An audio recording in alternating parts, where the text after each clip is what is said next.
ಇವತ್ತಿನ ಆಧ್ಯಾತ್ಮಿಕ ಜ್ಞಾನದಲ್ಲಿ ನಮ್ಮ ಜೊತೆಗೆ ವಿಜಯಲಕ್ಷ್ಮಿ ಮೇಡಮ್ ಅವರಿದ್ದಾರೆ. ಅವರನ್ನು ನಮ್ಮ ವೇದಿಕೆಗೆ ಆಹ್ವಾನಿಸೋಣ. ನಮಸ್ತೆ ಮೇಡಮ್, ಸ್ವಾಗತ, ಶುಭೋದಯ. ಎಲ್ಲ ಮಾಸ್ಟರ್ಗೂ ಶುಭೋದಯ. ಹಾಗೂ ಧ್ಯಾನ ಜ್ಞಾನವನ್ನ ಇಡೀ ಜಗತ್ತಿಗೆ ಪ್ರಸರಿಸಿದಂತಹ ಬ್ರಹ್ಮಶ್ರೀ ಪಿತಾಮಹ ಪತ್ರಿಜಿ ಅವರಿಗೆ, ಸ್ವರ್ಣಮಾಲಾ ಅಮ್ಮನವರಿಗೆ, ಮಹಾವತಾರ್ ಬಾಬಾಜಿ ಅವರಿಗೆ, ಆಸ್ಟ್ರಲ್ ಮಾಸ್ಟರ್ಸ್ ಎಲ್ಲರಿಗೂ ಕೂಡ ನನಗೆ ನನ್ನ ತಂದೆ ತಾಯಿಗಳಿಗೆ ಹಾಗೂ ಧ್ಯಾನ ಮಾರ್ಗಕ್ಕೆ ಕರೆತಂದ ಸೋದರಿ ಮಂಜುಳಾರವರಿಗೆ, ಈ ಸರ್ವೋಚ್ಚ ವೇದಿಕೆಯನ್ನು ಒದಗಿಸಿಕೊಟ್ಟಿರ್ತಕ್ಕಂಥ ಪರಮೋಚ್ಚ ಗುರುಗಳಿಗೆ, ಎಲ್ಲ ಆತ್ಮ ಬಂಧುಗಳಿಗೆ ನಮಿಸುತ್ತಾ ಈ ಜ್ಞಾನ ಹಂಚಿಕೆ ಕಾರ್ಯಕ್ರಮವನ್ನು ಪ್ರಾರಂಭಿಸೋಣ ಮಾಸ್ಟರ್ಸ್. ಇಂದಿನ ನಾನು ಜ್ಞಾನ ಹಂಚಿಕೆಗಾಗಿ ಆಯ್ಕೆ ಮಾಡಿರ್ತಕ್ಕಂಥ ಘಟಕ ಕಲಿತುಕೊಳ್ಳುವ ಜನ್ಮಗಳು ಹಾಗೂ ಕಲಿಸುವ ಜನ್ಮಗಳು ಅಂತ ಹೇಳಿ ಮಾಸ್ಟರ್ಸ್.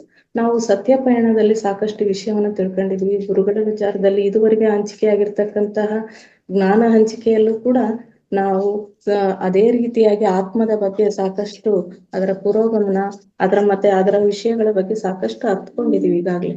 ಅದರಲ್ಲೇ ಒಂದು ಚಿಕ್ಕ ವಿಷಯ ಇದು, ಕಲಿತುಕೊಳ್ಳುವ ಜನ್ಮಗಳು ಮತ್ತು ಕಲಿಸುವ ಜನ್ಮಗಳು. ನಾವು ಧ್ಯಾನ ಮಾಡ್ತಾ ಮಾಡ್ತಾ ಕಲಿತಾ ಹೋಗ್ತಿರೋದೇನು, ಕಲಿಸುವ ಜನ್ಮಕ್ಕೆ ಹೋಗ್ಬೇಕಂದ್ರೆ ಏನ್ ಮಾಡ್ಬೇಕು ಅನ್ನೋ ವಿಚಾರವಾಗಿ ಇದು ಒಂದು ಚಿಕ್ಕ ಘಟಕ ಮಾಸ್ಟರ್ಸ್. ಅದ್ರ ಬಗ್ಗೆ ಇವತ್ತಿನ ದಿನ ತಿಳ್ಕೊಳ್ತಾ ಹೋಗೋಣ. ಭೂಮಿಯ ಮೇಲೆ ಮರಣದ ನಂತರ ಭೂಮಿಯ ಮೇಲೆ ಮೊದಲ ದಿನ ಸ್ಥೂಲ ಶರೀರ ಬಿಟ್ಟು ಹೋಗುತ್ತದೆ. ಮೂರನೆಯ ದಿನ ಪ್ರಾಣಮಯ ಶರೀರ ಬಿಟ್ಟು ಹೋಗುತ್ತದೆ. ಹಾಗೆಯೇ ಸೂಕ್ಷ್ಮ ಶರೀರ ಅಂದರೆ ಮನೋಮಯ ಶರೀರ ಭೂವರ್ಲೋಕದಲ್ಲಿರುವ ಎಲ್ಲ ಆಸೆಗಳನ್ನು ಪೂರೈಸಿಕೊಂಡ ನಂತರ ಬೀಳುತ್ತದೆ.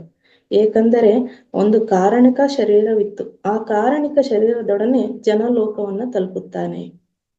ಅಂದ್ರೆ ಆತ್ಮ ಅಂತಕ್ಕಂಥದ್ದು ಈ ರೀತಿಯಾಗಿ ಜನಲೋಕವನ್ನ ತಲುಪುತ್ತೆ.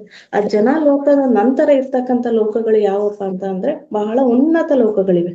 ಅವು ಬಹಳ ಉನ್ನತ ಲೋಕಗಳು. ಅವು ಯಾವುವು ಅಂದ್ರೆ ಮಹಾಲೋಕ, ತಪೋಲೋಕ, ಸತ್ಯಲೋಕ. ಇವೆಲ್ಲ ಈ ಸಪ್ತಲೋಕಗಳ ಬಗ್ಗೆ ಈ ಮೊದಲೇ ಎಲ್ಲ ಸಾಕಷ್ಟು ವಿವರವಾಗಿ ತಿಳಿದಿದ್ವಿ ಮಾಸ್ಟರ್ಸ್ ನಾವೆಲ್ಲವೂ ಕೂಡ.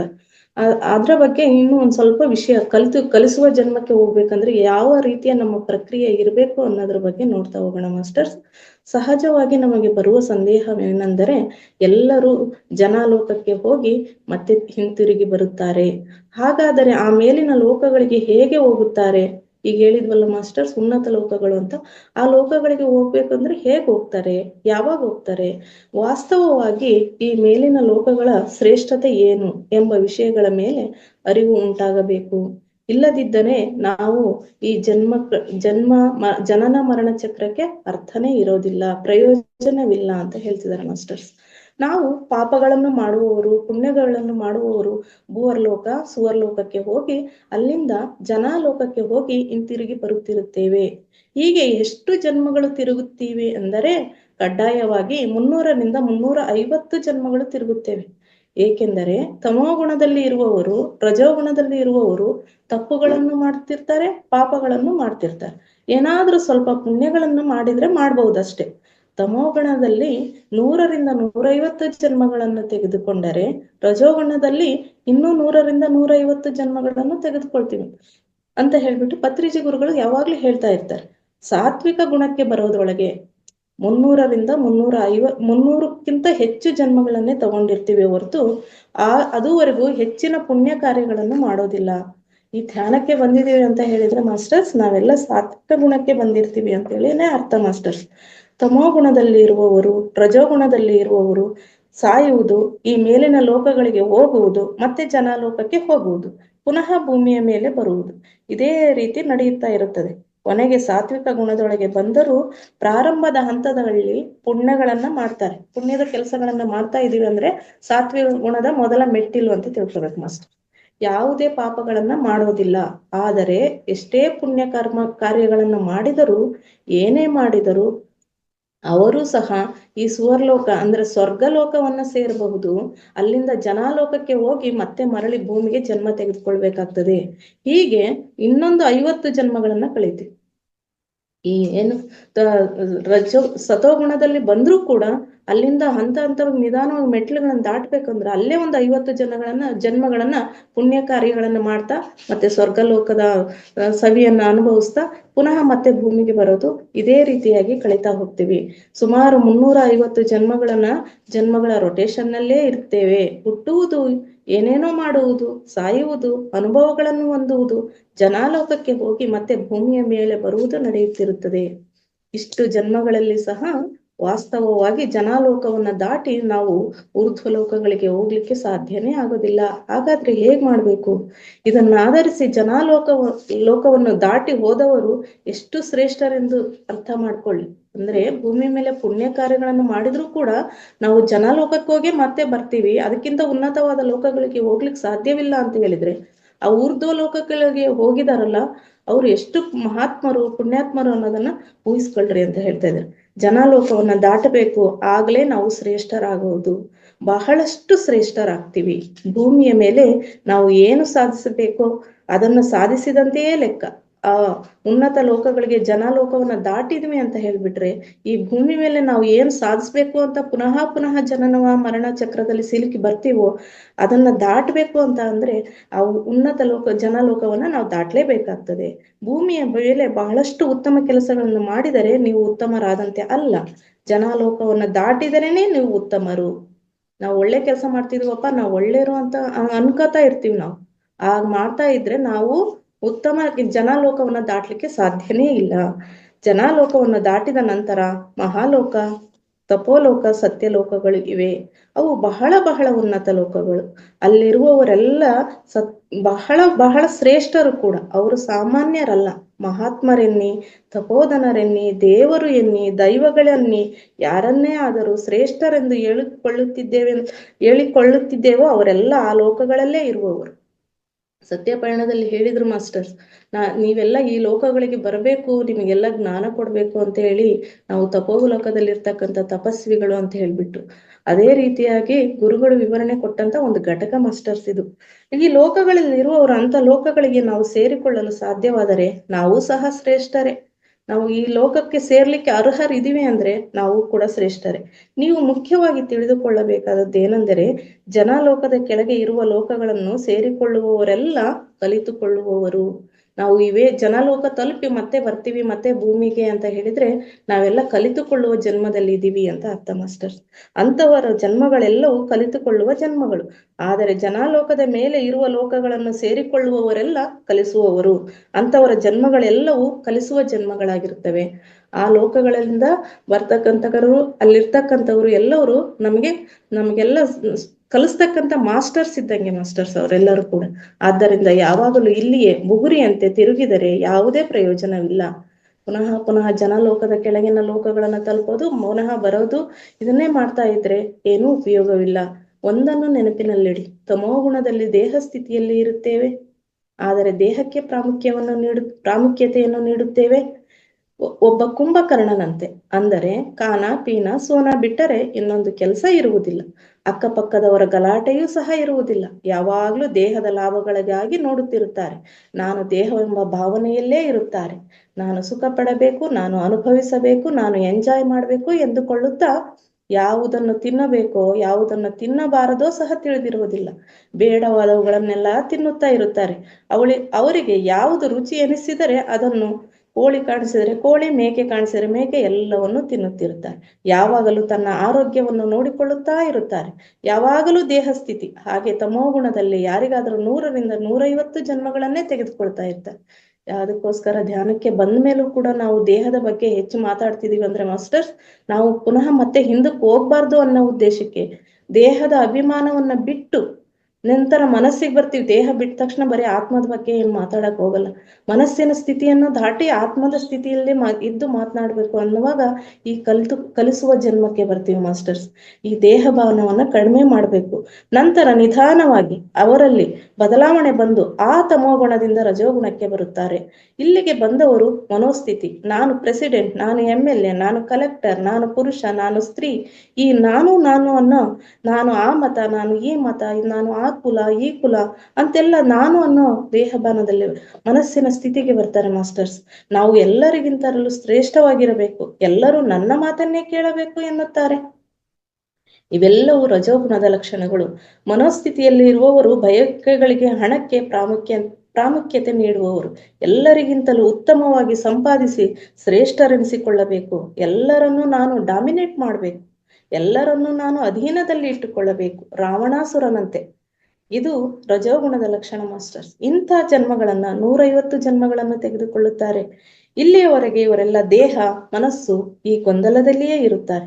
ಕುಂಭಕರ್ಣ ದೇಹ ಸ್ಥಿತಿಗೆ ಉದಾಹರಣೆ ಆದ್ರೆ ಮಾಸ್ಟರ್ಸ್, ರಾವಣಾಸುರ ಮನಸ್ಸಿನ ಸ್ಥಿತಿಗೆ ಉದಾಹರಣೆ ಆದ್ರು. ಈ ಗೊಂದಲದಲ್ಲಿಯೇ ಇದ್ದು ಯಾವಾಗಲೂ ಭೂವರಲೋಕಕ್ಕೆ ಹೋಗಿ ಅಲ್ಲಿಂದ ಪುನಃ ಜನಾಲೋಕಕ್ಕೆ ಹೋಗಿ ಮತ್ತೆ ಹಿಂತಿರುಗಿ ಬರುತ್ತಾರೆ. ಹೀಗೆ 150 ಜನ್ಮಗಳು ನಂತರ, ಅಂದರೆ 300 ಜನ್ಮಗಳು ಸಹ ಆದ ನಂತರ ಅದರಿಂದ ಹೊರಬಂದು ಸಾತ್ವಿಕ ಗುಣಕ್ಕೆ ಬರುತ್ತಾರೆ. ಪತ್ರಿಜಿ ಗುರುಗಳು ಏನ್ ಹೇಳ್ತಾರೆ ಅಂದ್ರೆ, ಹಾಗೆ ಕಡ್ಡಾಯವಾಗೇ ತೆಗೆದುಕೊಳ್ಬೇಕು ಅಂತ ಏನಿಲ್ಲ, ಅವರವರ ಶ್ರಮವನ್ನ ಆಧರಿಸಿ ಇರುತ್ತದೆ ಎನ್ನುತ್ತಾರೆ. ಕಂಪಲ್ಸರಿ ಎಷ್ಟು 300ರಿಂದ 350 ಜನ್ಮ ತಗೋಬೇಕಾ ಅಂದ್ರೆ ಹಾಗೇನಿಲ್ಲ, ಅವರವರ ಶ್ರಮವನ್ನ ಆಧರಿಸಿ ಇರ್ತದೆ. ಸಾತ್ವಿಕ ಗುಣದಲ್ಲಿ ಮನಸ್ಸು ಶುದ್ಧವಾಗುತ್ತದೆ, ಒಳ್ಳೆಯದಾಗಿ ಬದಲಾಗುತ್ತದೆ. ಆದ್ದರಿಂದ ಯಾವುದೇ ತಪ್ಪುಗಳನ್ನು ಮಾಡುವುದಿಲ್ಲ, ಯಾವುದೇ ಪಾಪಗಳನ್ನು ಮಾಡುವುದಿಲ್ಲ. ಸಾಧ್ಯವಾದಷ್ಟು ಒಳ್ಳೆಯ ಕೆಲಸಗಳನ್ನೇ ಮಾಡುತ್ತಾ ಲೋಕ ಕಲ್ಯಾಣಕರವಾದ ಕೆಲಸಗಳನ್ನು ಮಾಡುತ್ತಾರೆ, ಅಂದರೆ ಪುಣ್ಯ ಕಾರ್ಯಗಳನ್ನು ಮಾಡುತ್ತಾರೆ. ಈ ಸ್ಥಿತಿಗೆ ಬಂದ ನಂತರ ಇವರು ಸಹ ಏನು ಹೇಳುತ್ತಾರೆ ಎಂದರೆ, ಹಾಗೆ ಒಳ್ಳೆಯ ಕೆಲಸಗಳನ್ನು ಮಾಡುತ್ತಾ ನಾನು ಬಹಳ ಶ್ರೇಷ್ಠವಾದ ಕೆಲಸಗಳನ್ನೇ ಮಾಡುತ್ತಿದ್ದೇನೆ, ಅದರಿಂದ ನನಗೆ ಭಗವಂತ ಎಲ್ಲ ನನಗೆ ಒಳ್ಳೆಯದನ್ನೇ ಮಾಡ್ತಾನೆ ಅನ್ನೋ ಭಾವನೆಯಲ್ಲೇ ಇರ್ತಾರೆ. ಬಹಳಷ್ಟು ಜನರಿಗೆ ಸೇವೆ ಮಾಡುತ್ತಿದ್ದೇನೆ ಅಂತ ಕೂಡ ಭಾವಿಸ್ತಾರೆ. ಇವರು ಭುವರ್ಲೋಕಕ್ಕೆ ಹೋಗುವುದಿಲ್ಲ, ಆದರೆ ಎಲ್ಲ ಒಳ್ಳೆಯ ಕೆಲಸಗಳನ್ನು ಮಾಡುವುದರಿಂದ ಸುವರ್ಲೋಕಕ್ಕೆ ಅಂದ್ರೆ ಸ್ವರ್ಗಲೋಕವನ್ನು ಸೇರುತ್ತಾರೆ. ಸ್ವರ್ಗಲೋಕವನ್ನು ಸೇರುವುದರಿಂದ ಅಲ್ಲಿ ಭೋಗಗಳನ್ನು ಅನುಭವಿಸುತ್ತಾರೆ. ಆ ಸುವರ್ಲೋಕ ತುಂಬಾ ದೊಡ್ಡದು, ತುಂಬಾ ಅದ್ಭುತವಾಗಿರುತ್ತದೆ. ಭಗವದ್ಗೀತೆಯಲ್ಲೂ ಸಹ ಇದನ್ನೇ ಹೇಳಲಾಗಿದೆ. ತೇ ತಂ ಭುಕ್ತ್ವಾ ಸ್ವರ್ಗಂ ಲೋಕಂ ವಿಶಾಲಂ ಕ್ಷೀಣೇ ಪುಣ್ಯಂ ಮರ್ಥ್ಯಲೋಕ ವಿಶಂತಿ ಏವಂ ತ್ರೈಧರ್ಮ ಮನು ಪ್ರಪನ್ನ ಗತಾಗತಂ ಕಾಮ ಕಾಮ ಲವಂತೆ ಅಂತೆ. ಇವರು ಮಾಡಿಕೊಂಡ ಪುಣ್ಯಕ್ಕೆ ತಕ್ಕಂತೆ ವಿಶಾಲವಾದ ಸುವರ್ಲೋಕಕ್ಕೆ ಹೋಗಿ ಅಲ್ಲಿ ಭೋಗಗಳನ್ನು ಅನುಭವಿಸಿ ಅಲ್ಲಿ ಮುಗಿದು ಹೋದ ನಂತರ ಪುನಃ ಭೂಲೋಕಕ್ಕೆ ಬರುತ್ತಾರೆ. ಈ 3 ರೀತಿಯ ಗುಣಗಳಲ್ಲಿ ಇರುವವರು ಸಂಸಾರ ಚಕ್ರದಲ್ಲಿ ತಿರುಗುತ್ತಿರುತ್ತಾರೆ. ಇದನ್ನಾಧರಿಸಿ ಪುಣ್ಯ ಕಾರ್ಯಗಳನ್ನು ಮಾಡುವವರಿಗೂ ಸಹ ಈ ಜನಾಲೋಕವನ್ನು ದಾಟುವ ಅರ್ಹತೆ ಇರುವುದಿಲ್ಲ. ನೆನಪಿನಲ್ಲಿಡಿ, ನಮಗೆ ಪಂಡಿತರು ಹೇಳುತ್ತಾರೆ ಪುಣ್ಯ ಕಾರ್ಯಗಳನ್ನು ಮಾಡಿ ಮೋಕ್ಷವನ್ನು ಹೊಂದುವಿರಿ ಅಂತ. ಆದರೆ ವಾಸ್ತವವಾಗಿ ಜನಾಲೋಕವನ್ನೇ ದಾಟಿಲ್ಲ, ಇನ್ನು ಮೋಕ್ಷ ಎಲ್ಲಿಂದ ಬರುತ್ತದೆ? ಮೋಕ್ಷವನ್ನು ಹೊಂದಬೇಕೆಂದರೆ ಸತ್ಯಲೋಕವನ್ನು ಸೇರಬೇಕು. ಬಹಳಷ್ಟು ಜನರಿಗೆ ಇದು ಅರ್ಥವಾಗುವುದಿಲ್ಲ. ನಾನು ಪುಣ್ಯ ಕಾರ್ಯಗಳನ್ನೇ ಮಾಡುತ್ತಿದ್ದೇನೆ ಎನ್ನುತ್ತಾರೆ. ವಾಸ್ತವವಾಗಿ ಪುಣ್ಯ ಕಾರ್ಯಗಳೇನಾದರೂ ಶ್ರೇಷ್ಠವಾದವಂತವೇ? ಅದಕ್ಕೆ ಪತ್ರಿಜಿಯವರು ನಮಗೆ ಪುಣ್ಯಗಳು ಬೇಡ, ಪಾಪಗಳು ಬೇಡ, ಎರಡನ್ನೂ ಬಿಟ್ಟು ಬಿಡಿ. ಆತ್ಮ ಕರ್ಮಗಳು ಅಂದರೆ ಮುಕ್ತಿ ಕರ್ಮಗಳನ್ನು ಮಾಡಿ, ಅವು ನಿಮ್ಮನ್ನೇ ಮೋಕ್ಷಕ್ಕೆ ಸೇರಿಸಬಲ್ಲವು ಎನ್ನುತ್ತಾರೆ. ಯಾರು ಭೂಮಿಯ ಮೇಲೆ ಶಾಶ್ವತವಾಗಿ ಇರುವುದಿಲ್ಲ. ಕೆಲವು ದಿನಗಳಿಗೆ ಭೂಮಿಯ ಮೇಲೆ ಶರೀರವನ್ನು ಕೆಲವು ದಿನಗಳ ಮೇಲೆ ಭೂಮಿಯ ಮೇಲೆ ಶರೀರವನ್ನು ಬಿಟ್ಟು ಬಿಡುತ್ತಾರೆ. ಸ್ತ್ರೀಯಾದರೂ ಪುರುಷನಾದರೂ ಮಾಡಿದ ಕರ್ಮಗಳಿಗೆ ತಕ್ಕ ಲೋಕಕ್ಕೆ ಹೋಗುತ್ತಾರೆ. ಬಹಳಷ್ಟು ಪುಣ್ಯ ಕಾರ್ಯಗಳನ್ನು ಮಾಡಿದವರು ಯಾವುದೋ ಶ್ರೇಷ್ಠ ಲೋಕಕ್ಕೆ ಹೊರಟು ಹೋದನೋ ಎಂದುಕೊಳ್ಳುತ್ತಾರೆ. ಆದರೆ ಸುವರ್ಲೋಕಕ್ಕೆ ಹೋದ ನಂತರ ಸಹ ಜನಲೋಕಕ್ಕೆ ಬರುತ್ತಾರೆ. ಸ್ವರ್ಗಕ್ಕೆ ಹೋದ ನಂತರ ಮತ್ತು ಪುನಃ ಜನಾಲೋಕಕ್ಕೆ ಬರಬೇಕು ಮಾಸ್ಟರ್. ಅಲ್ಲಿ ಕೌನ್ಸಿಲಿಂಗ್ಗಳನ್ನು ಮಾಡುವವರು, ಅಂದರೆ ಮೇಲಿನ 3 ಲೋಕಗಳಲ್ಲಿ ಇರುವವರು ಈ ಸುವರ್ಲೋಕದಿಂದ ಬಂದವರಿಗೆ ಕೌನ್ಸಿಲಿಂಗ್ ಕೊಡುತ್ತಾರೆ. ಅವರು ಏನೆಂದು ಹೇಳುತ್ತಾರೆ ಎಂದರೆ, ನೀನು ಯಾವುದೇ ಶ್ರೇಷ್ಠ ಕೆಲಸಗಳನ್ನು ಮಾಡಿ ಯಾವುದೋ ಉನ್ನತ ಸ್ಥಿತಿಗೆ ಹೊರಟು ಹೋದೆನೆಂದು ಫೀಲ್ ಆಗ್ತಾ ಇದೆಯಾ? ಆದರೆ ಅವುಗಳಿಂದ ಊರ್ಧ್ವ ಲೋಕಗಳಿಗೆ ಸೇರಲಾರೆ. ನೀನು ದಾನ ಮಾಡಿರುವ, ಸೇವೆ ಮಾಡಿರುವೆ, ಆದರೆ ಅವುಗಳಿಂದ ನೀನು ಪುನಃ ಭೂಮಿ ಮೇಲೆ ಹೋದಾಗ ಮಾಡಿದವುಗಳಿಗೆ ಅನುಸಾರವಾಗಿ ಭೋಗಗಳನ್ನು ಅನುಭವಿಸುವೆ. ಅದಕ್ಕಿಂತ ಬೇರೇನೂ ಇರುವುದಿಲ್ಲ. ನೀನು ಇದುವರೆಗೂ ದಾನ ಧರ್ಮ ಅಂತ ಕೊಟ್ಟಿದೀಯಪ್ಪ, ನೆಕ್ಸ್ಟ್ ನೀನು ಹೋಗಿ ತಗೊಂಡ್ಬರ್ಬೇಕಲ್ಲ, ಮಾಡಿದ ಪುಣ್ಯ ಕೆಲಸವನ್ನೇ ನೀನೇ ಮುಗಿಸ್ಬೇಕಲ್ಲ ಅಂತ ಹೇಳಿ ಪುನಃ ಭೂಮಿಗೆ ಅದನ್ನ ಅನುಭವಿಸೋಕೋಸ್ಕರ ಬೇಕಾಗ್ತದೆ ಮಾಸ್ಟರ್ಸ್. ಆದರೆ ಮೇಲೆ ಇನ್ನೂ ಬಹಳಷ್ಟು ಲೋಕಗಳಿವೆ, ನೀನು ಆ ಲೋಕಗಳಿಗೆ ಸೇರಬೇಕು. ಈಗ ನಮ್ಮನ್ನು ನೋಡುತ್ತಿರುವೆ ಅಲ್ಲವೇ? ನಾವು ಈ ಲೋಕಗಳಲ್ಲಿ ಇರುವರೆಂದು ನಮ್ಮಂತೆ ಈ ಲೋಕಕ್ಕೆ ಬರಬೇಕೆಂದರೆ ಏನು ಮಾಡಬೇಕೆಂದು ನಿಮಗೆ ಬೋಧಿಸುತ್ತೇವೆ. ಕಾರಣ ನೀನು ಸಹ ನಮ್ಮಂತೆ ಆಗಬೇಕು. ನೀನು ಬಹಳಷ್ಟು ಪುಣ್ಯ ಸಂಪಾದಿಸಿಕೊಂಡೇನು ಎಂದುಕೊಳ್ಳುತ್ತಿದ್ದೀಯಲ್ಲ, ಆದರೆ ಪುನಃ ಭೂಮಿ ಮೇಲೆ ಹೋಗಬೇಕಾದದ್ದಷ್ಟೇ ಅಲ್ಲವೇ? ಆದರೆ ಈ ಮೇಲಿನ ಲೋಕಗಳಿಗೆ ಹೋದರೆ ಶ್ರೇಷ್ಠರು, ನಮ್ಮಂತೆ ಅಭಿವೃದ್ಧಿ ಹೊಂದಿದವರೇ ಶ್ರೇಷ್ಠವರು. ಆದ್ದರಿಂದ ನಮ್ಮಂತೆಯೇ ನೀವು ಬೆಳೆಯಬೇಕು, ಅಂದರೆ ಮೇಲಿನ ಲೋಕಗಳಿಗೆ ಸೇರುವ ಪ್ರಯತ್ನ ಮಾಡಬೇಕು ಎಂದು ಹೇಳುತ್ತಾರೆ. ನೋಡಿ, ನೀವು ಕಲಿತುಕೊಳ್ಳುತ್ತಿರುವಿರಿ, ನಾವು ಕಲಿಸುತ್ತಿದ್ದೇವೆ. ನಿಮಗೆ ಏನೂ ತಿಳಿಯದು, ನಮಗೆ ಬಹಳಷ್ಟು ತಿಳಿದಿದೆ ಎಂದು ಹೇಳುತ್ತಾರೆ. ಹಾಗಾದರೆ ಅಲ್ಲಿಗೆ ಸೇರಬೇಕೆಂದರೆ ನೀನು ಯಾವಾಗಲೂ ದೇಹ ದೇಹ ಎನ್ನುತ್ತಾ ನಾನು ನಾನು ಎನ್ನುತ್ತಾ ಕುಳಿತುಕೊಂಡರೆ ಏನು ಪ್ರಯೋಜನವಿಲ್ಲ. ನೀನು ಯಾವಾಗಲೂ ದೇಹ ಎಂಬ ಭಾವನೆಯಿಂದಲೇ ಜೀವಿಸಿದೆ. ಶರೀರಕ್ಕಾಗಿ ಅವಸ್ಥೆ ಪಟ್ಟಿದ್ದೀಯ.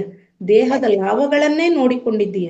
ನೀನು ದೇಹದ ಲಾಭಗಳನ್ನು ನೋಡಿಕೊಂಡಷ್ಟು ಸಮಯ ಜನಾಲೋಕದವರೆಗೆ ಮಾತ್ರ ಹೋಗಬಲ್ಲೆಯ ಹೊರತು ಜನಾಲೋಕವನ್ನು ದಾಟ್ಲಿಕ್ಕೆ ಸಾಧ್ಯವಿಲ್ಲ.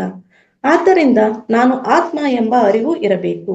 ಈ ತಿಳುವಳಿಕೆಯೇ ಇಲ್ಲದಿದ್ದರೆ ನೀನು ಎಂತಹ ಪರಿಸ್ಥಿತಿಗಳಲ್ಲಿಯೂ ಜನಾಲೋಕವನ್ನು ದಾಟಲು ಸಾಧ್ಯವಿಲ್ಲ. ಏಕೆಂದರೆ ಭೂಮಿಯ ಮೇಲೆ ಬಹಳಷ್ಟು ಜನ ಕೋಟಿಗಟ್ಟಲೆ ಹಣ ಸಂಪಾದಿಸಿ ನಾನು ಬಹಳ ಸಂಪಾದನೆ ಮಾಡಿಕೊಂಡಿದ್ದೇನೆ ಎಂದುಕೊಳ್ಳುತ್ತಾರೆ. ಆದರೆ ಕೋಟಿಗಟ್ಟಲೆ ಸಂಪಾದಿಸಿದರೂ ಅವನ್ನೆಲ್ಲ ಭೂಮಿಯ ಮೇಲೆ ಎಷ್ಟು ಸಂಪಾದನೆ ಮಾಡಿದರೂ ಶರೀರ ಬಿಟ್ಟ ನಂತರ ಭೂವರ್ಲೋಕಕ್ಕೆ ಹೋಗಬೇಕಾದದ್ದೇ.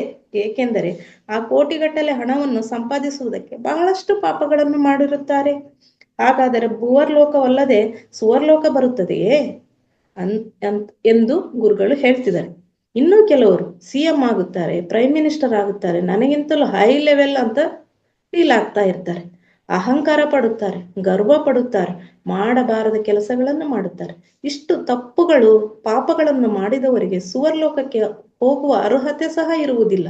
ಅವರು ಭೂವರ್ಲೋಕದಲ್ಲೇ ಇದ್ದು ಪುನಃ ಭೂಮಿಯ ಮೇಲೆ ಬರುತ್ತಾರೆ. ಅದಕ್ಕಿಂತ ಮುಂಚೆ CM ಆದರೂ ಈಗ ಮಾಡಿದ ಎಲ್ಲ ಪಾಪಗಳಿಗೆ ತಕ್ಕ ಜನ್ಮವನ್ನು ತೆಗೆದುಕೊಳ್ಳಬೇಕಾಗುತ್ತದೆ. ಒಬ್ಬ ಬಡವನಾಗಿಯೋ ನಿರ್ಗತಿಕನಾಗಿಯೋ ಇಲ್ಲದಿದ್ದರೆ ಯಾವ ಕಷ್ಟಗಳನ್ನು ಇತರರಿಗೆ ನೀಡಿರುವನೋ ಅಂತ ಕಷ್ಟಗಳೆಲ್ಲವನ್ನು ಅನುಭವಿಸಬೇಕಾದಂತ ಜನ್ಮವನ್ನು ತೆಗೆದುಕೊಳ್ಳಬೇಕಾಗಿ ಬರುತ್ತದೆ. ಹಾಗಾದರೆ ಅಂತ ಶ್ರೇಷ್ಠ ವ್ಯಕ್ತಿ ಏನಾದನು ತಿಳಿದುಕೊಂಡರೆ ಆಶ್ಚರ್ಯವೆನಿಸುವುದಿಲ್ಲವೇ?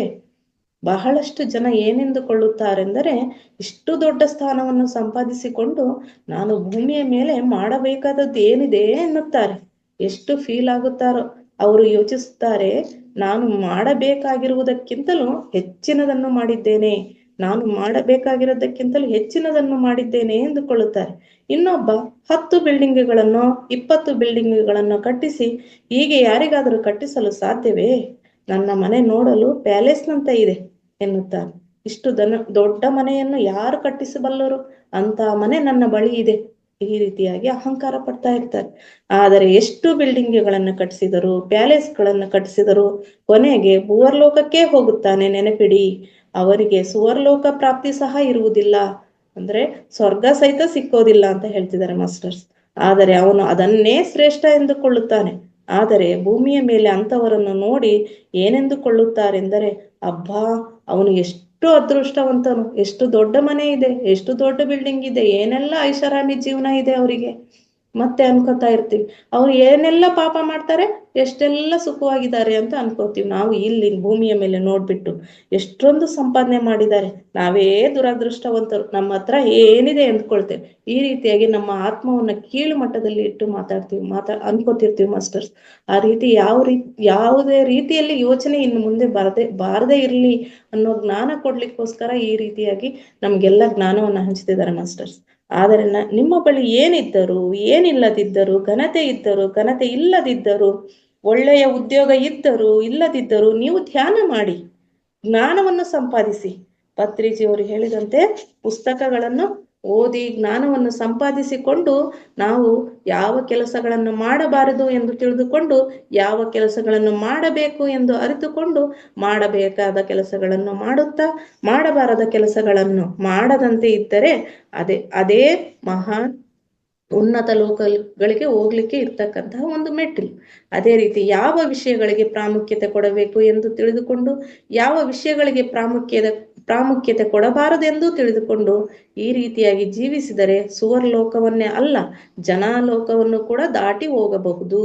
ಆದ್ದರಿಂದ ಪ್ರಾಪಂಚಿಕ ವಿಷಯಗಳ ಬಗ್ಗೆ ಆಸಕ್ತಿ ಉಳ್ಳವರು ಜನಾಲೋಕದವರೆಗೆ ಹೋಗಿ ಹಿಂತಿರುಗಿ ಬರುತ್ತಾರೆ. ಈ ಪ್ರಾಪಂಚಿಕ ವಿಷಯದಲ್ಲೇ ಹೆಚ್ಚಿನ ಆಸಕ್ತಿ ಇಟ್ಕೊಂಡ್ರೆ ನಾವು ಜನಾಲೋಕದವರೆಗೆ ಮಾತ್ರ ಹೋಗಿ ಮತ್ತೆ ಹಿಂತಿರುಗಿ ಭೂಮಿಗೆ ಬರಲೇಬೇಕಾಗ್ತದೆ ಮಾಸ್ಟರ್ಸ್. ಆದರೆ ಆತ್ಮದ ಬಗ್ಗೆ ಆಸಕ್ತಿ ಉಳ್ಳವರೇ ಜನಾಲೋಕವನ್ನು ದಾಟುವ ಅರ್ಹತೆಯನ್ನು ಹೊಂದಿರುತ್ತಾರೆ. ಆದ್ದರಿಂದ ಯಾರಿಗಾದರೂ ವಿಷಯ ವಿರಕ್ತಿ ಆತ್ಮ ಆಸಕ್ತಿ ಇರಬೇಕೆಂದು ಹಿರಿಯರು ಹೇಳುತ್ತಾರೆ. ಅಂದ್ರೆ ವಿಷಯದ ಬಗ್ಗೆ ವಿರಕ್ತಿ ಇರ್ಬೇಕು ನಮ್ಗೆ, ಆತ್ಮದ ಬಗ್ಗೆ ಮಾತ್ರ ಆಸಕ್ತಿ ಇರಬೇಕು ಅನ್ನೋದು ಕೂಡ ಮೊದಲಿನಿಂದಲೂ ಹಿರಿಯರು ಜ್ಞಾನಿಗಳಾದವರು ಹೇಳ್ತಕ್ಕಂಥ ಮಾತಿದೆ. ಅದರ ಅರ್ಥ ಈ ರೀತಿಯಾಗಿ ಇದೆ. ಆದ್ದರಿಂದ ಕನಿಷ್ಠ ಪಕ್ಷ 50% ಆದ್ರೂ ಆ ಆತ್ಮದ ಬಗ್ಗೆ ಆಸಕ್ತಿ ಇದ್ರೆ, ಆತ್ಮಕ್ಕೆ ಸಂಬಂಧಿಸಿದ ಕೆಲಸಗಳನ್ನು, ಸಾಧನೆಗಳನ್ನು, ಆತ್ಮಕ್ಕೆ ಸಂಬಂಧಿಸಿದ ಜ್ಞಾನವನ್ನು ಸಂಪಾದಿಸಿಕೊಂಡರೆ ಜನಾಲೋಕವನ್ನು ದಾಟುವ ಅವಕಾಶವಿದೆ. ಆದ್ದರಿಂದ ಸುಮ್ಮನೆ ಭೂಮಿಯ ಮೇಲೆ ಬರುವುದು, ಜೀವನವನ್ನು ನಡೆಸುವುದು, ಕೊನೆಗೆ ಶರೀರವನ್ನು ಬಿಡುವುದು ಶರೀರವನ್ನು ಬಿಡುವುದು ಇದೇನು ದೊಡ್ಡ ಕೆಲಸವೇ? ಯಾವುದು ಏನಾದರೂ ಶರೀರವನ್ನು ಬಿಟ್ಟ ನಂತರ ಜನಾಲೋಕವನ್ನು ದಾಟಿದರೆ ಭೂಮಿಯ ಮೇಲೆ ಬಹಳಷ್ಟು ಸಾಧಿಸಿದಂತೆ. ಅಷ್ಟೇ ಅಲ್ಲ, ಬಹಳ ಶ್ರೇಷ್ಠವಾದವರೆಂದೇ ಹೇಳಬಹುದು. ಒಂದು ರೀತಿಯಲ್ಲಿ 350 ಜನ್ಮಗಳನ್ನು ದಾಟದ ಹೊರತು ಅದನ್ನು ಸಾಧಿಸಲಾರದು. ನೀವು ಅದನ್ನು ಸಾಧಿಸಿದರೆ ಕೋಟ್ಯಾಂತರ ಜನರಿಗಿಂತಲೂ ಬಹಳಷ್ಟು ಶ್ರೇಷ್ಠರು ಎಂದು ಹೇಳಬಹುದು. ಹಾಗಾದ್ರೆ ನಾವು ಇವತ್ತು ಧ್ಯಾನ ಜ್ಞಾನದಲ್ಲಿದ್ವಿ ಅಂದ್ರೆ ನಾವು ನಮ್ಮನ್ನ ಬೇರೆಯವರಿಗೆ, ಭೂಲೋಕದಲ್ಲಿರ್ತಕ್ಕಂಥವ್ರಿಗೆ ಹೋಲಿಕೆ ಮಾಡ್ಕೊಳ್ಳೋದು ಬೇಡ. ಅಲ್ಲಿರ್ತಕ್ಕಂಥವ್ರಿಗೆಲ್ಲರಿಗಿಂತ ಇದರಲ್ಲಿ ಇರ್ತಕ್ಕಂಥ ಕೋಟಿ, ಧ್ಯಾನ ಮಾಡದೇ ಇರೋ ಕೋಟಿ ಜನಗಳಿಗಿಂತಲೂ ಶ್ರೇಷ್ಠರು ನಾವು ಅಂತಕ್ಕಂಥ ಭಾವನೆ ನಮ್ಮಲ್ಲಿರಲಿ. ಆದ್ರೆ ಹಂಗಂತ ಹೇಳಿ ಆಧ್ಯಾತ್ಮಿಕ ಅಹಂಕಾರನು ಬರಬಾರ್ದು ಮಾಸ್ಟರ್ಸ್. ಅವರೆಲ್ಲರೂ ಧ್ಯಾನ ಮಾಡ್ತಾ ಇಲ್ಲ, ನಾನು ಅವ್ರಿಗೆ ಧ್ಯಾನ ಮಾಡ್ತಾ ಇದ್ದೀನಿ ನಾನು ಅಂತ ಹೇಳಿ ಆಧ್ಯಾತ್ಮಿಕ ಅಹಂಕಾರನು ನಮ್ಮಲ್ಲಿ ಯಾವಾಗ್ಲೂ ಸುಳಿಯಬಾರದು. ಏಕೆಂದರೆ ಭೂಮಿಯ ಮೇಲಿನ ಶ್ರೇಷ್ಠತೆ ಅಲ್ಲ.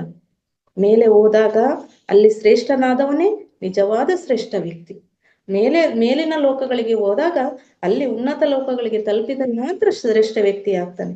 ಅದಕ್ಕೆ ಭೂಮಿಯಲ್ಲಿ ಎಷ್ಟು ಶ್ರೇಷ್ಠ ವ್ಯಕ್ತಿ ಆದರೂ ಮೇಲಿನ ಲೋಕಗಳಲ್ಲಿ ಶ್ರೇಷ್ಠ ವ್ಯಕ್ತಿಗಳ ಹತ್ತಿರ ತರಬೇತಿ ತೆಗೆದುಕೊಳ್ಳಬೇಕಾಗುತ್ತದೆ. ನಾವು ಟ್ರೈನಿಂಗ್ ಪಡೆಯುವವರಂತೆ ಅಲ್ಲದೆ ಟ್ರೈನಿಂಗ್ ನೀಡುವವರ ಸ್ಥಿತಿಗೆ ಬೆಳೆಯಬೇಕು. ನಾವೆಲ್ಲರೂ ಈಗ ಸದ್ಯದ ಸ್ಥಿತಿಯಲ್ಲಿ ಟ್ರೈನಿಂಗ್ ಪಡೆಯುವವರಾಗಿದ್ದೇವೆ ಮಾಸ್ಟರ್ಸ್. ನಾವು ಇನ್ನು ಉನ್ನತ ಜ್ಞಾನವನ್ನ ಪಡಿತಾ ಧ್ಯಾನವನ್ನ ಮಾಡ್ತಾ ಟ್ರೈನಿಂಗ್ ನೀಡುವವರ ಸ್ಥಿತಿಗೆ ಬೆಳೆಯಬೇಕು ಅಂತ ಆಶಯ ಪಡ್ತಿದ್ದಾರೆ ಮಾಸ್ಟರ್ಸ್. ಇವೆಲ್ಲ ಹೇಗೆ ತಿಳಿಯುತ್ತದೆ ಎಂದರೆ, ಮರಣಿಸಿದ ನಂತರ ನಡೆಯುವಂತಹವನ್ನ ಬದುಕಿರುವಾಗಲೇ ತಿಳಿದುಕೊಂಡಾಗ, ಮರಣದ ನಂತರ ಏನೇನಿದೆ ಅನ್ನೋದು ನಮ್ಮ ಅರಿವಿಗೆ, ಅವಗಾಹನೆಗೆ ಇದ್ದಾಗ ಮಾತ್ರ ನಾವು ಯಾವ ಸ್ಥಿತಿಯನ್ನ ಪಡೆಯಬೇಕು, ಯಾವ ಲೋಕಕ್ಕೆ ಹೋಗ್ಲಿಕ್ಕೆ ಯಾವ್ಯಾವ ಹಂತಗಳನ್ನು ದಾಟಬೇಕು ಅಂತಕ್ಕಂಥದ್ದು ತಿಳಿದುಕೊಂಡಾಗ ಮಾತ್ರ ಸಾಧ್ಯ. ಅದು ಸಾಧ್ಯವಾಗೋದು ನಾವು ಬದುಕಿರುವಾಗಲೇ ತಿಳ್ಕೊಂಡ್ರೆ ಮರಣದ ನಂತರ ಸ್ಥಿತಿಯಲ್ಲಿ ಉನ್ನತ ಸ್ಥಿತಿಯನ್ನು ಪಡಿಲಿಕ್ಕೆ ಸಾಧ್ಯ. ಸಹಜವಾಗಿ ಸಾತ್ವಿಕ ಗುಣದೊಳಗೆ ಬಂದಾಗ 3 ಸ್ಥಿತಿಗಳು ಇರುತ್ತವೆ. ಅವು ಯಾವುವೆಂದರೆ, ಸಾತ್ವಿಕ ಎಂದರೆ ಶುದ್ಧತ್ವ, ಅಂದರೆ ಮನಸ್ಸು ಶುದ್ಧವಾಗ್ಬೇಕು. ಸಾತ್ವಿಕ ಹೇಳಿದ್ವಲ್ಲ ಮಾಸ್ಟರ್, ಸಾತ್ವಿಕ ಬಂದ ತಕ್ಷಣ 50 ಜನ್ಮಗಳನ್ನ ಶುದ್ಧತ್ವ ಪಡಿಲಿಕ್ಕೆ ಜನ್ಮಗಳನ್ನ ಕಳೀತೀವಿ, ಸವಿಸ್ತೀವಿ ಅಂತ ಹೇಳ್ಬಿಟ್ಟು, ಈ ಸಾತ್ವಿಕ ಬಂದ ನಂತರನೇ 3 ಹಂತಗಳಿದಾವೆ. ಅವು ಯಾವ ಅಂದ್ರೆ ಶುದ್ಧತ್ವ ಹಾಗೂ ಮನಸ್ಸು. ಅದರಲ್ಲಿ ಶುದ್ಧತ್ವ ಅಂದ್ರೆ ಅದರಲ್ಲಿ ಮನಸ್ಸು ಶುದ್ಧ ಆಗ್ಬೇಕು. ನಂತರದ ಸ್ಥಿತಿ ಅಂದ್ರೆ ಪರಿಶುದ್ಧತ್ವ. ಪರಿಶುದ್ಧತ್ವ ಅಂದ್ರೆ ಏನಪ್ಪಾ ಅಂದ್ರೆ ಮನಸ್ಸನ್ನ ಇನ್ನೂ ಶುದ್ಧವಾಗ್ಬೇಕು. ಉದಾಹರಣೆಗೆ ಮಾಸ್ಟರ್ಸ್, ನಾವು ಮನೆಯನ್ನು ಗುಡಿಸ್ಬೇಕಾದ್ರೆ ಬರೀ ಮೊದಲಿಗೆ ಕಸ ಗುಡಿಸಿದ್ರೆ ಸ್ವಲ್ಪ ಶುದ್ಧ ಆಗುತ್ತೆ. ಅದೇ ರೀತಿ ಅದಾದ ನಂತರ ನೀರ್ ಹಾಕಿ ಒರೆಸ್ತೀವಿ, ಅವಾಗ ಇನ್ನೂ ಶುದ್ಧವಾಗುತ್ತೆ. ಅಂದ್ರೆ ಚೆನ್ನಾಗಿ ಶುದ್ಧವಾಗ್ಲಿ ಅನ್ನೋ ಅರ್ಥದಲ್ಲಿ ಆ ರೀತಿಯಾಗಿ ಗುಡಿಸ್ತಾ ಹೋಗ್ತೀವಿ. ಹಾಗೆ ಮನಸ್ಸನ್ನು ಕೂಡ ಶುದ್ಧ ಮಾಡ್ಕೋಬೇಕು, ಪರಿಶುದ್ಧತ್ವ ಮಾಡ್ಕೋಬೇಕು. ಹಾಗೆ ನಂತರದ ಸ್ಥಿತಿ ಅಂದ್ರೆ ಮಹಾಪರಿಶುದ್ಧತ್ವ. ಇನ್ನೂ ಅತ್ಯುತ್ತಮವಾಗಿ ಅಂತ ಅಂದ್ರೆ ಯಾವ ಪರ್ಫ್ಯೂಮ್ ಹಾಕ್ಯೋ, ಇವುದು ಫಿನೈಲ್ ಹಾಕೋ ಒರೆಸ್ತಾ ಹೋಗ್ತೀವಿ ಮಾಸ್ಟರ್ಸ್, ಇನ್ನೂ ಸ್ವಚ್ಛವಾಗ್ಲಿ, ಯಾವುದೇ ಮಾರ್ಕ್ ಕಾಣದೇ ಇರ್ಲಿ ಅಂತ ಹೇಳ್ಬಿಟ್ಟು ನೆಲಗಳನ್ನು. ಅದೇ ರೀತಿಯಾಗಿ ಮನಸ್ಸನ್ನು ಕೂಡ ಶುದ್ಧ ಮಾಡ್ತಕ್ಕಂಥದ್ದು, ಪರಿಶುದ್ಧತ್ವ ಮಾಡ್ತಕ್ಕಂಥದ್ದು, ಮಹಾಪರಿಶುದ್ಧತ್ವ ಮಾಡ್ತಕ್ಕಂಥದ್ದು. ಈ ರೀತಿಯಾಗಿ ಬಹಳ ಶುದ್ಧಿ ಆಗಬೇಕು. ಇದನ್ನೇ ಪತ್ರಿಜಿಯವರು ಶುದ್ಧ ಸಾತ್ವಿಕ ಎಂದಿದ್ದಾರೆ. ಅದಕ್ಕೋಸ್ಕರ ಪ್ರತಿದಿನ ನಮ್ಮ ಮಹಾತಾರ್ ಫೌಂಡೇಶನ್ ನಲ್ಲೂ ಕೂಡ ಗುರುಗಳು ಹೇಳ್ತಾ ಇರ್ತಾರೆ, ಶುದ್ಧ ಸಾತ್ವಿಕ ಆಹಾರವನ್ನ ಸೇವಿಸಿ. ಅದರಿಂದ ಮನಸ್ಸು ಸಹ ಆ ಸಾತ್ವಿಕತ್ವ ಸ್ಥಿತಿಯನ್ನ, ಉನ್ನತ ಸ್ಥಿತಿಯನ್ನ, ಸಾತ್ವಿಕದಲ್ಲೇ ಉನ್ನತ ಸಾತ್ವಿಕ ಸ್ಥಿತಿಯನ್ನ ತಲುಪಲಿ ಸಾಧ್ಯವಾದಷ್ಟು. ನಮ್ಮ ದೇಹವನ್ನು ಶುದ್ಧ ಆಗ್ತಾ ಹೋದ್ರೆ ಮನಸ್ಸು ಕೂಡ ಬೇಗ ಶುದ್ಧ ಸಾತ್ವಿಕ ಸ್ಥಿತಿಗೆ ಬರ್ಲಿಕ್ಕೆ ಸಾಧ್ಯ ಅನ್ನೋ ಉದ್ದೇಶಕ್ಕೆ ಶುದ್ಧ ಸಾತ್ವಿಕ ಅಂತ ಹೇಳ್ತಿದ್ದಾರೆ ಅಷ್ಟೇ. ಇವರು ಭೂಮಿಯ ಮೇಲೆ ಶ್ರೇಷ್ಠವಾದ ಕಾರ್ಯಗಳನ್ನು ಮಾಡುತ್ತಾರೆ, ಸೇವೆಗಳನ್ನು ಮಾಡುತ್ತಾರೆ, ಮಹಾತ್ಮರೆಂದು ಕರೆಯಲ್ಪಡುತ್ತಾರೆ. ಇವರು ಮಾತ್ರ ಜನಾಲೋಕವನ್ನ ದಾಟಿ ಮಹಾಲೋಕವನ್ನು ಸೇರುತ್ತಾರೆ. ನಮಗೆ ಈ ಎಲ್ಲ ವೇದಿಕೆಯನ್ನು ಕಲ್ಪಿಸಿಟ್ಟು ಕೊಟ್ಟಿರ್ತಕ್ಕಂಥ ಗುರುಗಳಲ್ಲಿ ಈ ಎಲ್ಲ ಗುಣಗಳನ್ನು ಕಾಣ್ತೀವಿ ನೋಡ್ರಿ ಮಾಸ್ಟರ್ಸ್. ಸೇವೆಗಳನ್ನು ಮಾಡ್ತಾ ಇದ್ದಾರೆ, ಮತ್ತೆ ಪುನಃ ಮತ್ತೆ ಶ್ರೇಷ್ಠವಾದ ಕಾರ್ಯವನ್ನೇ ಮಾಡ್ತಾ ಇದ್ದಾರೆ, ಮತ್ತೆ ಎಲ್ಲರಿಗೂ ಕೂಡ ಬೆಳಿಲಿಕ್ಕೆ ಅವಕಾಶ ಕಲ್ಪಿಸಿ ಕೊಡ್ತಾ ಇದ್ದಾರೆ. ಪ್ರಕೃತಿಯಲ್ಲಿ ಹೇಗೆ ಬರೀ ಒಂದು ಮರ ಬೆಳೆದ್ರೆ ತನ್ನ ಪಕ್ಕನೆ ಇನ್ನೊಂದು ಬಳ್ಳಿ ಬೆಳೆದ್ರೆ ಅದಕ್ಕೆ ಆಸರೆ ಆಗುತ್ತೆ, ಆ ರೀತಿಯಾಗಿ ಪ್ರತಿಯೊಬ್ಬರಿಗೂ ಕೂಡ ಈ ಜ್ಞಾನವನ್ನ ಪಡೆಯುವಲ್ಲಿ ಬೆಳಿಲಿಕ್ಕೆ ಆಸರೆ ಕೊಡ್ತಾ ಇದ್ದಾರೆ ಮಾಸ್ಟರ್ಸ್. ಈ ರೀತಿಯ ಲೋಕವನ್ನ ಹೋಗ್ಲಿಕ್ಕೆ ಸಾಧ್ಯ. ನಮಗೆ ನೀಡಲ್ಪಟ್ಟ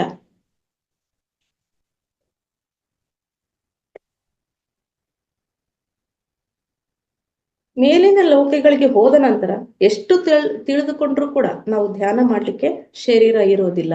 ನಾವು ಯಾಕೆ ಧ್ಯಾನ ಜ್ಞಾನವನ್ನ ಇಲ್ಲೇ ಪಡಿಬೇಕು, ಭೂಮಿ ಮೇಲೆ ಇದ್ದಾಗ ಈ ಜನ್ಮದಲ್ಲೇ ಪಡೆಯೋ ಹಪಾಪಿ ನಮಗೆ ಯಾಕಿರ್ಬೇಕು ಅಂತ ಅಂದ್ರೆ ಮಾಸ್ಟರ್, ಮೇಲಿನ ಲೋಕಕ್ಕೆ ಹೋಗ್ತೀವಿ ಈಗ ಅನ್ಕೊಂಡ್ರೆ, ಅದು ಹೋದ್ರೆ ಅಲ್ಲಿ ಧ್ಯಾನ ಮಾಡ್ಲಿಕ್ಕೆ ಶರೀರ ಇರೋದಿಲ್ಲ. ಶರೀರ ಇರೋದಿಲ್ಲ, ಜ್ಞಾನ ಸಂಪಾದನೆ ಮಾಡ್ಕೊಳ್ಳೋಕ್ಕೂ ಕೂಡ ಶರೀರ ಇಲ್ಲ ಅಂದ್ರೆ ಧ್ಯಾನನೂ ಮಾಡಲ್ಲ, ಜ್ಞಾನನೂ ಸಂಪಾದನೆ ಮಾಡ್ಕೊಳಕ್ ಆಗೋದಿಲ್ಲ, ಮತ್ತೆ ಅನುಭವವನ್ನು ಪಡೆಯೋಕ್ ಆಗೋದಿಲ್ಲ. ಆದ್ದರಿಂದ ಭೂಮಿ ಮೇಲೆ ಬಂದ ನಂತರ ತಿಳ್ಕೊಂಡ್ರೆ ಏನಾಗ್ತದೆ ಅಂದ್ರೆ ಧ್ಯಾನ ಮಾಡುವ ಅವಕಾಶ ಇರ್ತದೆ. ಭೂಮಿ ಮೇಲೆ ಈಗ ಇದೀವಿ ಆಲ್ರೆಡಿ ನಾವು, ಅದಕ್ಕೋಸ್ಕರ ಧ್ಯಾನ ಮಾಡ್ಲಿಕ್ಕೆ ನಮಗೆ ಶರೀರ ಇದೆ. ಶರೀರ ಇರುವಾಗ್ಲೇ ಅತ್ಯುತ್ತಮವಾದ ಧ್ಯಾನವನ್ನ ಹೆಚ್ಚು ಹೆಚ್ಚು ಧ್ಯಾನವನ್ನ ಮಾಡ್ಬೇಕು, ಜ್ಞಾನವನ್ನು ಕೂಡ ತಿಳ್ಕೋಬೇಕು. ಭೂಮಿಯ ಮೇಲೆ ಶರೀರ ಇರುತ್ತೆ, ಶರೀರದೊಂದಿಗೆ ಧ್ಯಾನ ಮಾಡಬಹುದು, ಜ್ಞಾನದಿಂದ ಕೂಡಿದ ಪುಸ್ತಕಗಳನ್ನು ಕೂಡ ಓದಬಹುದು, ಜ್ಞಾನಿಗಳೊಂದಿಗೆ ಸಾಂಗತ್ಯ ಮಾಡಬಹುದು, ಅಪಾರವಾದ ಜ್ಞಾನವನ್ನು ಕೂಡ ಹೊಂದಬಹುದು. ಹೊಂದಬೇಕಾದ ಅನುಭವಗಳನ್ನೆಲ್ಲ ಹೊಂದಿಬಿಟ್ಟು ನಾವು ಹೋದ್ರೆ ಊರ್ಧ್ವಲೋಕದಲ್ಲಿ ಮಹಾಲೋಕ, ತಪೋಲೋಕ, ಸತ್ಯಲೋಕವನ್ನ ತಲುಪಲಿಕ್ಕೆ ಸಾಧ್ಯ. ಅದಕ್ಕೋಸ್ಕರ ಶರೀರ ಅಂತಕ್ಕಂಥದ್ದು ಮಾಧ್ಯಮ ನಮಗೆ ಬೇಕೇ ಬೇಕಾಗಿರೋದ್ರಿಂದ, ನಾವು ಪುಣ್ಯದಿಂದ ಪಡೆದಿರೋದ್ರಿಂದ ಈ ಶರೀರವನ್ನ ಬಳಕೆ ಮಾಡಿಕೊಂಡು ಧ್ಯಾನ ಜ್ಞಾನವನ್ನು ಅತ್ಯುತ್ತಮವಾಗಿ ಸಾಧನೆ ಮಾಡುವ ಅಂತ ಹೇಳ್ತಾ ಇದ್ದಾರೆ ಮಾಸ್ಟರ್ಸ್. ಹಾಗೆ ಭೂಮಿಯ ಮೇಲೆ ಬಂದಿದ್ದೇವೆ, ಮತ್ತೆ ಮೇಲಿನ ಲೋಕಗಳಿಗೆ ಹೋಗುತ್ತೇವೆ, ಅಲ್ಲಲ್ಲ ಅಲ್ಲಿ ಲಾಭವನ್ನು ಹೊಂದಬೇಕೆಂದರೆ ಇಲ್ಲಿ ಸಾಧನೆ ಹೆಚ್ಚಾಗಿ ಇರಲೇಬೇಕು. ಮನಸ್ಸನ್ನ ಚೆನ್ನಾಗಿ ಶುದ್ಧಿ ಮಾಡಿಕೊಳ್ಳಬೇಕು. ಮನಸ್ಸು ಶುದ್ಧವಾಗುತ್ತಾ ಹೋದಂತೆ ನೀವು ಮಾಡುವ ಕೆಲಸಗಳು ಕೂಡ ಬದಲಾಗ್ತವೆ. ನಮ್ಮನ್ನೇ ನಾವೇ ಗಮನಿಸ್ಕೊಂಡ್ರೆ ಗೊತ್ತಾಗ್ತದಲ್ಲ ಮಾಸ್ಟರ್ಸ್. ಧ್ಯಾನ ಮಾಡೋದಕ್ಕಿಂತ ಮುಂಚೆ ನಾವು ಮಾಡ್ತಕ್ಕಂಥ ಕಾರ್ಯಗಳು, ನಮ್ಮ ಮನಸ್ಸಿನಿಂದ ಮಾತಾಡ್ತಕ್ಕಂಥ ಮಾತುಗಳಿರ್ಬೋದು, ಯೋಚನೆಗಳಿರ್ಬೋದು, ಯಾವ ರೀತಿ ಇತ್ತು, ಈಗ ಯಾವ ರೀತಿ ಬದಲಾವಣೆ ಆಗಿದೀವಿ ಅನ್ನೋದು ಪ್ರತಿಯೊಬ್ಬರ ಅವಗಾಹನೆಗೆ ಬಂದಿರ್ತದೆ ಮಾಸ್ಟರ್ಸ್. ಎಲ್ಲವೂ ಬದಲಾಗುತ್ತವೆ. ಶ್ವಾಸದ ಮೇಲೆ ಗಮನ ಧ್ಯಾನವನ್ನು ಮಾಡಬೇಕು. ಧ್ಯಾನ ಅಂದ್ರೆ ಯಾವ್ದ್ಯಾವ್ದೋ ಧ್ಯಾನ ಮಾಡೋದಲ್ಲ, ಶ್ವಾಸದ ಮೇಲೆ ಧ್ಯಾಸ ಅಂತಕ್ಕಂಥ ಏನಿದೆಯಲ್ಲ ಅದೇ ಧ್ಯಾನವನ್ನ ಮಾಡಬೇಕು. ಸಾತ್ವಿಕವಾದ ಸಸ್ಯಾಹಾರವನ್ನು ತೆಗೆದುಕೊಳ್ಳಬೇಕು. ಯಾವಾಗ್ಲೂ ಸಾತ್ವಿಕವಾದ ಸಸ್ಯಾಹಾರವನ್ನೇ ತೆಗೆದುಕೊಳ್ಳಬೇಕು. ಮತ್ತು ಜೂಮ್ ವೇದಿಕೆಗಳಿಂದ ಬಹಳಷ್ಟು ಕಲಿತುಕೊಳ್ಳುತ್ತೇವೆ. ಈ ಜೂಮ್ ವೇದಿಕೆಯಿಂದ ಸಾಕಷ್ಟು ಕಲ್ತಿದ್ದೇವೆ ನಾವು. ಸಾತ್ವಿಕ ಆಹಾರ ಎಲ್ಲವುಗಳಲ್ಲಿ ಜ್ಞಾನವನ್ನ ಅಷ್ಟೇ ಕೊಟ್ರೆ, ನಮ್ಮ ವೇದಿಕೆಯಲ್ಲಿ ಸಾತ್ವಿಕ ಆಹಾರ ಅಂದ್ರೆ ಏನು, ಅದನ್ನ ತೆಗೆದುಕೊಂಡ್ರೆ ನಮ್ಮ ದೇಹದಲ್ಲಿ ಆಗ್ತಕ್ಕಂಥ ಬದಲಾವಣೆಗಳೇನು, ಎಲ್ಲದನ್ನು ಕೂಡ ಸವಿವರವಾಗಿ ತಿಳಿದುಕೊಂಡಿದ್ದೇವೆ ಮಾಸ್ಟರ್ಸ್. ಇದರಿಂದ ನಮ್ಮ ಮನಸ್ಸನ್ನ ಶುದ್ಧ ಮಾಡಿಕೊಳ್ಳುತ್ತೇವೆ, ಮಹಾಪರಿಶುದ್ಧ ಮಾಡಿಕೊಳ್ಳಿಕ್ಕೆ ಸಾಧ್ಯ ಇದೆ. ತಿಳಿದುಕೊಳ್ಳಿ, ದೇಹಕ್ಕೆ ಪ್ರಾಮುಖ್ಯತೆ ನೀಡುವವನು ಅಜ್ಞಾನಿ, ಆತ್ಮಕ್ಕೆ ಪ್ರಾಮುಖ್ಯತೆ ನೀಡುವವನು ಜ್ಞಾನಿ. ಆತ್ಮಕ್ಕೆ ಪ್ರಾಮುಖ್ಯತೆಯನ್ನು ನೀಡಿದವನು ಧ್ಯಾನ ಸಾಧನೆಯನ್ನು ಚೆನ್ನಾಗಿ ಹೆಚ್ಚಿಸಿಕೊಳ್ಳುತ್ತಾನೆ, ತೀವ್ರವಾಗಿ ಮಾಡುತ್ತಾನೆ. ಆದ್ದರಿಂದ ನೆನಪಿಟ್ಟುಕೊಳ್ಳಿ, ಆತ್ಮಕ್ಕೆ ಪ್ರಾಮುಖ್ಯತೆ ನೀಡುವವನಿಗೆ ಎಲ್ಲ ಲಾಭಗಳು ಇವೆ. ದೇಹಕ್ಕೆ ಪ್ರಾಮುಖ್ಯತೆ ಕೊಡುವವನಿಗೆ ದೇಹದ ಲಾಭದ ಹೊರತು ಉಳಿದ ಲಾಭಗಳು ಇರುವುದಿಲ್ಲ. ಈ ರೀತಿಯಾಗಿ ಇಷ್ಟು ಜ್ಞಾನವನ್ನ ಹಂಚಿಕೆ ಮಾಡಿಕೊಳ್ಳಿಕ್ಕೆ ಮಾಸ್ಟರ್ಸ್ ನನಗೆ ಅವಕಾಶ ಮಾಡಿಕೊಟ್ಟಂತಹ ವೇದಿಕೆಗೆ ಅನಂತ ಪ್ರಣಾಮಗಳು. ಹಾಗೂ ಇದುವರೆಗೆ ಆಲಿಸಿದಂತ ಎಲ್ಲ ಆತ್ಮಜ್ಞಾನಿಗಳು ಪ್ರಣಾಮಗಳು ಮಾಸ್ಟರ್ಸ್. ಈ ಒಂದು ವರ್ಷದ ಕೊನೆಯ ದಿನ, ಅಂತಿಮ ದಿನ ನನಗೆ ಈ ಅವಕಾಶ ಕೊಟ್ಟಿದೆ, ಅದು ಒಂದು ಸುದೈವ ಅಂತ ಕೂಡ ತಿಳ್ಕೊಳ್ತಾ ಇದ್ದೀನಿ. ಇದು ಒಂದು ವರ್ಷದ ಕಾರ್ಯಕ್ರಮದ ಕೊನೆಯ ಜ್ಞಾನ ಹಂಚಿಕೆ ಆಗಿದೆ ಮಾಸ್ಟರ್ಸ್. ಥ್ಯಾಂಕ್ ಯು ಗುರುಗಳೇ, ಥ್ಯಾಂಕ್ ಯು ಸೋ ಮಚ್.